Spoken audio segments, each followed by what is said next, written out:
most of learning is periphery, you know that, right? Mm. Most of learning comes in through the periphery. Most of what we take in is the periphery. I mean, Dr. Lozanoff, with his super learning, he was a master of that. And he found that, he used peripheral awareness to teach. When he taught children how to read, that's how he did it.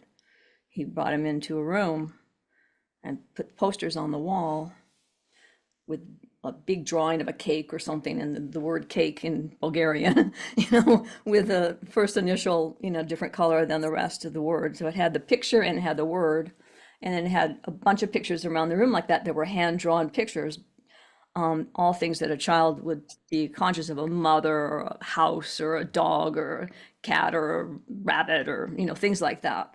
And they would sit in the room and they would play classical music for an hour, and they would just sit in a room about the size of my office, which is maybe 12 by 12 or something like that, something that's a pretty small room, 12 by 15 actually, something like that. But they would sit in there and around the outside, and they would listen to the music, and there's nothing to look at except these posters. So they'd be scanning around on the walls and looking around the walls while they're just listening to this music, and it's kind of music that just puts someone in a more receptive state. And then at the 2 days doing that, and then on the third day, the pictures were folded down, and you could just see the words. And the teacher would say, "Well, let's play a game. Let's find all the animals in the room." And oh, there's the rabbit. Oh, there's the dog. Oh, there's this. And they unconsciously, because peripherally they're taking all this in, it's registering.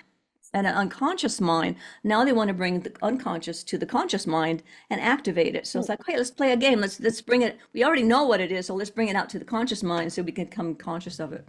And then the third day they had this on a blackboard. They just basically had a list of words, the same words, two lists, and then they put a few words in the middle that were a verb.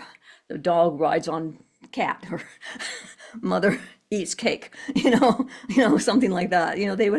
They would make up funny stories based on those just two nouns and a verb or something, and then that's how they taught them. It was all peripheral learning. And he found that when it went in peripherally, it went in to the unconscious mind, and now you could activate it to the conscious mind. As opposed to teaching a person through the conscious mind. It's like donkey, Donkey, donkey. Okay, got that consciously. Okay, now we're going to put that in our unconscious mind. Okay, now the next word, cat, C-A-T. It's like that. It's the opposite. How we are learning. You pick things up peripherally. Goes into your unconscious mind. It's very easy then to bring it to the conscious mind, as opposed to having to start with that conscious mind, and just it's a much laborious process that way. So most of learning, most of what you absorb is periphery, whether you're conscious of it or not.